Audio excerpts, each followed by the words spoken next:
Merasa tak dianggap meski 10 tahun pacaran, pria di Tarakan nekat bakar kosan. RL, 43, seorang pria beristri asal Tarakan nekat membakar indekos kekasih gelapnya di Sebengkok, Tarakan, pada Minggu tanggal 31 Desember tahun 2023 lalu. Kasat Reskrim Polres Tarakan, AKP Randia Saktika Putra mengatakan, bahwa RL melakukan aksinya tersebut karena merasa tak diperhatikan lagi oleh kekasih gelapnya itu.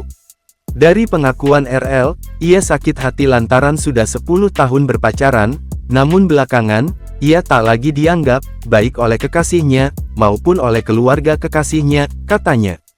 Radia menuturkan, keduanya bahkan pernah diusir ketua RT setempat karena warga mendapati mereka tinggal serumah atau kumpul kebo. Padahal, status pelaku bukan bujangan ataupun duda.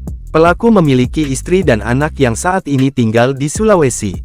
Satu malam sebelum ia membakar rumah kos kekasihnya, pelaku sempat cekcok. Dari peristiwa tersebut, muncul niatan pelaku membakar rumah kosan kekasihnya, imbuhnya. Di malam pergantian tahun, RL kemudian datang ke rumah kos tersebut sekitar pukul 23.30 WITA. Pelaku tidak menemukan kekasihnya di dalam kos. Diduga sang kekasih sedang keluar untuk melihat keseruan malam pergantian tahun. Dalam kondisi rumah kosong, pelaku kemudian menyalakan korek yang dibawanya. Lalu pelaku membakar dinding rumah kos yang terbuat dari triplek. Api yang berkobar sempat menghebohkan warga sekitar, sampai kemudian ada seorang anak di wilayah tersebut, berlari untuk memberitahukan pemilik rumah kos yang kebetulan sedang berada di rumah temannya, jelas Randia.